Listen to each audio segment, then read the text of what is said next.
အားလုံးပဲမင်္ဂလာပါ Tech City Channel နဲ့ကြိုဆိုပါရစေဒီ channel နဲ့ဆိုလို့ရှိရင်ကျွန်တော်တို့ကွန်ပျူတာပိုင်းဆိုင်ရာနဲ့ဖုန်းပိုင်းဆိုင်ရာသင်ခန်းစာတွေကိုဗီဒီယိုနဲ့တကွလွယ်ကူရိုးရှင်းစွာမျှဝေပေးမယ့် channel ပဲဖြစ်ပါတယ်ဒီ channel လေးကိုအားပေးကြဖို့လည်းတောင်းဆိုပါတယ်ခင်ဗျာ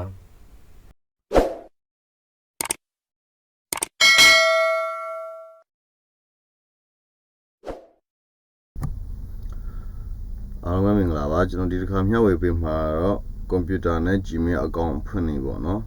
ဒီ Gmail account ဖွင့်နေရကြတော့လူတော်များများကလုပ်တတ်ပြီးသားဖြစ်ပါတယ်ဒါပေမဲ့မလုပ်တဲ့သူတွေအတွက်ရည်ရွယ်ပြီးတော့လုပ်တာဖြစ်ပါတယ်ဒါဆိုလို့ရှိရင်เนาะကျွန်တော်တို့ဒီ Gmail account ဖွင့်ဖို့အတွက်ဒီ browser တစ်ခုကိုသုံးမှာဖြစ်ပါတယ်ကျွန်တော်ကဒီ Chrome browser ကိုသုံးမှာဖြစ်ပါတယ်เนาะဒါဆိုလို့ရှိရင်ဒီဟာလေးကိုတစ်ချက်ဖွင့်ပေးလိုက်ပါဒါဆိုလို့ရှိရင်ဒီအပေါ်နားလေးမှာကျွန်တော်တို့www.gmail.com ချက်ရေးပေးပါဒါဆိုလို့ရှိရင်တော့ကျွန်တော်ဒီ use ananda account ပေါ့နော်အဲ့တော့တစ်ချက်ရေးပေးပါပြီးတော့ကျွန်တော်အခုအကောင့်အသစ်လုံးမှာဖြစ်တဲ့အတွက် credit account ပေါ့နော်ဒီ credit account ကိုတစ်ချက်နေပေးပါဒီမှာပုံမှာကြတော့for myself for my chair ပေါ့နော်ဒီအောက်ကဟာဆိုလို့ရှိရင် business တွေပေါ့နော် business တွေပေါ့အပေါ်ဆုံးဟာကြတော့ကိုပိုင်အတွက်ကျွန်တော်တို့ကိုပိုင်အတွက်ပေါ့နော်ဒီအလဲဟာကြတော့ကိုခလေးရအတွက်ပေါ့ခလေးတွေအတွက်ပေါ့နော်ပြီးတော့ဒီအောက်ဆုံးဟာကြတော့စီးပွားရေးအတွက်အခုကကြတော့ကျွန်တော်တို့ဖွင့်မှာကကိုပိုင်အတွက်ဖြစ်တဲ့အတွက်အပေါ်ဆုံးဟာ for myself ကိုရွေးပေးရမှာဖြစ်ပါတယ်ဒါဆိုလို့ရှိရင်ဒါကိုတစ်ချက်နှိပ်ပေးလိုက်ပါဒါပေါ့နော်ဒါချက်နှိပ်ပေးလိုက်ပါဒါဆိုလို့ရှိရင်ဒီမှာfirst name နဲ့ last name ပေါ့နော်ဒီထဲမှာနာမည်ဖြည့်ပေးရမှာဖြစ်ပါတယ်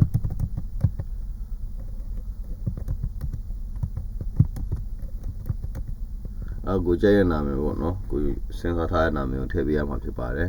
ဒါဆိုလို့ရှိရင်တော့ရေးပြီးဆိုရင်ဒီနာ next လေးကိုတစ်ချက်သွားပါဒီမှာဆိုလို့ရှိရင်ကိုမွေးနေ့ကိုထည့်ပေးရမှာဖြစ်ပါတယ်ကိုမွေးလာပေါ့နော်ပြီးတော့ဒီမှာကိုမွေးရက်မှာမွေးနေ့ခုနှစ်ပြီးတော့ဒီ gender မှာဆိုလို့ရှိရင်တော့ကျွန်တော်တို့ဒီမှာ female ရှိမယ် male ရှိမယ်ပြီးတော့ဒီ hour ဟာရှိမယ်ပေါ့နော်အဓိကဒီနှစ်ခုကိုပဲသုံးမှာများပါတယ် main ကလေးဆိုလို့ရှိရင် female သုံးပါယောက်ျားလေးဆိုလို့ရှိရင် male ကိုသုံးပါကျွန်တော် male ကိုရွေးမှာဖြစ်ပါတယ်ပြီးတော့ next သွားပါဒီမှာဆိုလို့ရှိရင်တော့ကျွန်တော်တို့ဒီဟာဒီပေါ်ဟာပေါ့နော်ဒီဟာနဲ့ဒီဟာကျွန်တော်တို့ရွေးခိုင်းပါတယ်နာမည်တစ်ခုအစောနာကကျွန်တော်တို့Simon Chin လို့ရေးလိုက်တာပေါ့နော် Simon Chin လို့ရေးလိုက်တာသူကအဲ့ဟာကွက်တီကမရဘူးတခြားသူတွေလုပ်ပြီးသားဖြစ်နေမှာနော်အဲ့လိုမျိုးတခြားသူဖြစ်နေမှာတော့ဖြစ်ကုန်ပြီတခြားသူတွေလုပ်ပြီးသားတဲ့နာမည်ရှိပြီးသားဖြစ်တဲ့အတွက်မရဘူးဒါကြောင့်ဒီနှစ်ခုကိုရွေးဖို့အတွက်ကျွန်တော် choice ပေးထားတာပေါ့နော်ဒါဆိုလို့ရှိရင်ဒီနှစ်ခုထက်ကိုကြိုက်တဲ့ဟာဘာလဲရွေးလို့ရပါတယ်တကယ်လို့မြတ်ဒီနှစ်ခုထက်ကမကြိုက်ဘူးတခြားဟာလိုက်ရှာအောင်မဆိုလို့ရှိရင်တော့နာမည်ဒီအောက်ဆုံးက create your one gmail address ကိုရွေးပြီးတော့ကိုကြိုက်တဲ့နာမည်ကိုပြန်ပေးပါကိုကြိုက်တဲ့နာမည်ထက်ကရှာလို့ရတယ်ပေါ့နော်ဒါပေမဲ့ကျွန်တော်ဒီမှာဆိုလို့ရှိရင်ဒီအောက်ကဟာပေါ့နော် simulchin557@gmail.com ကိုကျွန်တော်ရွေးလိုက်ပါမယ်ဒါဆိုလို့ရှိရင်တော့ဒီနားလေးမှာတစ်ချက်နှိပ်ပေးလိုက်ပါပြီးတော့ nextဒါဆိုရင်ဒီမှာကိုကြိုက်တဲ့ password ကိုရိုက်ထည့်လို့ရပါတယ်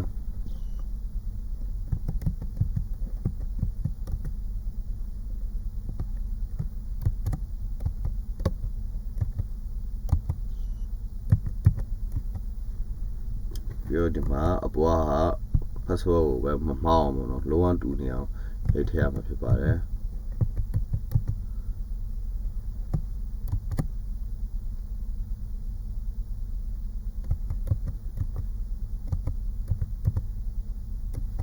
ဒီမှာကို password မှန်ဆိုတဲ့ဟာကိုဒီနာက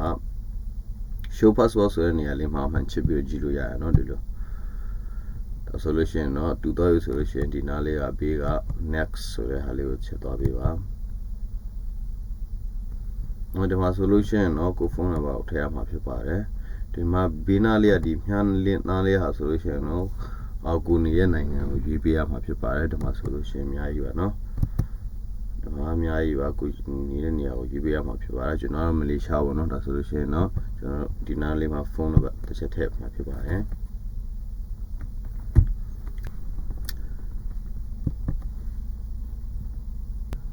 ကျွန်တော်ဖုန်းနံပါတ်ကဒီမှာ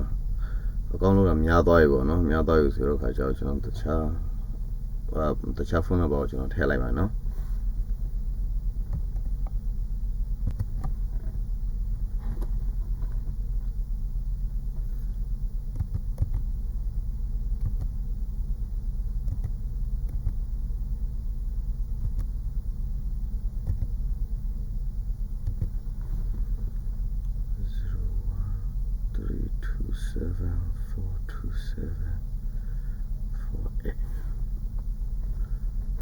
ဆိုရင်ရမရဒါလေး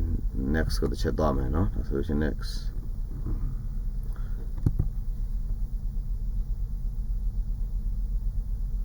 โอเคရသွားပြီဒါဆိုလို့ရှိရင်နောက်ခဏလေးဆုံးပြီးတော့သူ verify forever သူဟိုကုန်းနံပါတ်ပေါ့နော်သူပို့ပေးမှာဖြစ်ပါတယ်တစ်ချက်ကျွန်တော်ဒီကုန်းနံပါတ်ကိုဒီမှာထည့်ပေးရမှာပေါ့နော်ဒါဆိုရင်ဒီမှာကျွန်တော်ထည့်မယ်နော်989 284ဒီရောဒါထည့်ပြီးဆိုရင် next သွားမှာနော်ဒီမှာ recovery email address ပေါ့နော်ဒီမှာကျတော့ကျွန်တော်တို့ကိုမှာရှိပြီးသားemail address ကိုကျွန်တော်ပေးရမှာဖြစ်ပါတယ်ဒါဟာဘာလို့လဲဆိုလို့ရှိရင်เนาะဒီGmail ကအခုဖြစ်သွားတယ်ပြတ်သွားတယ်အကြောင်းမျိုးကြောင့်ပေါ့နော်ပြတ်သွားတယ်ဆိုလို့ရှိရင်เนาะဒီမှာထည့်တဲ့ email နဲ့ recovery ပြန်ခေါ်လို့ရပါတယ်ပေါ့နော်အဲ့ပြန်ပြီးကယ်လို့ရပါတယ်ဒါဆိုလို့ရှိရင်ကျွန်တော်ဒီမှာချက်ထည့်လိုက်မယ်เนาะ sorry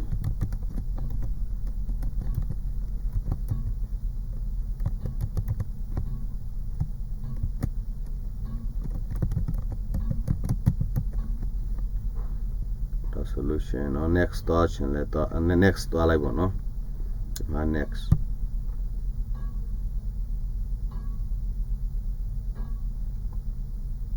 my next touch and to lo ya speed touch and to lo ya no skip just skip it to like do ma be on next the solution no ကျွန်တော်တို့ခုဒီ account လုပ်တာအောင်မြင်သွားပြီပေါ့နော်ဒီမှာစာရအများကြီးရှိတယ်ဖတ်ချင်ဖတ်ပေါ့နော်ကျွန်တော်မဖတ်တော့ထုံးစံတိုင်းဒီမှာပါ grade ပေါ့နော် I grade အဲ့လေးကိုတစ်ချက်နေပြပါ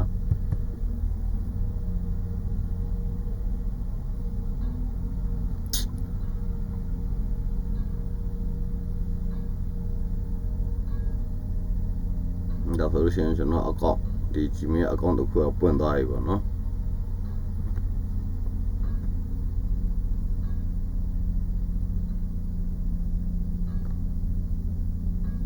ဒါဆိုလို့ရှိရင်ကျွန်တော်တို့ဒီ Gmail account တစ်ခုရသွားပြီပေါ့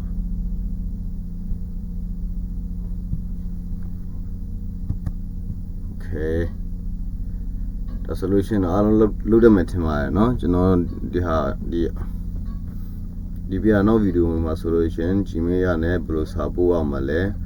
ဓာတ်ပုံတွေဘယ်လိုပို့ရမှာလဲဗီဒီယိုတွေဘယ်လိုပို့ရမှာလဲဆိုတဲ့ဟာကိုကျွန်တော်နောက်ထပ်ဗီဒီယိုတစ်ခုမှာကျွန်တော်ပြန်ပြီးတော့မျှဝေပေးသွားမှာဖြစ်ပါတယ်ဒါဆိုလို့ရှိရင်တော့အခုလိုမျိုးGmail ကလည်းဝင်ပြီးတော့ကိုယ်သုံးပြီးသွားပြီပေါ့နော်သုံးပြီးသွားပြီဆိုလို့ရှိရင်တော့ Gmail ကိုကျွန်တော်ပြန်ပြီးတော့ log out လုပ်ဖို့လိုပါတယ်ဒါဆိုလို့ရှိရင်တော့ဘယ်နားမှာ log out လုပ်ရမလဲဆိုလို့ရှိရင်တော့ဒီဘေးနားလေးကဒီ S ဆိုတဲ့နေရာလေးပေါ့နော်အခုဒီ S ဆိုတာကကျွန်တော်တို့ကပါလဲဒီ Simon Chin ဆိုတဲ့ဟာ Simon S ကိုယူတာဖြစ်ပါတယ်ဒီနေရာလေးမှာလဲကိုဓာတ်ပုံပေါ့နော်ဒီဟာ profile ပေါ့ကို profile မှာထည့်လို့ရပါတယ်အဲ့ဒီထည့်နည်းတွေကိုလည်းကျွန်တော်နောက်ဗီဒီယိုတွေမှာပြင်ပြီးတော့ sharing လုပ်ပေးသွားမှာဖြစ်ပါတယ်ဒါဆိုလို့ရှိရင်တော့အခု site out လုပ်ရမှာဖြစ်တဲ့အတွက်ဒီမှာတစ်ချက်နှိပ်ပါပြီးတော့ဒီအောင်နာလေးမှာ site out ဆိုတာရှိပါတယ်အဲ့ဒါကိုတစ်ချက်နှိပ်ပေးပါ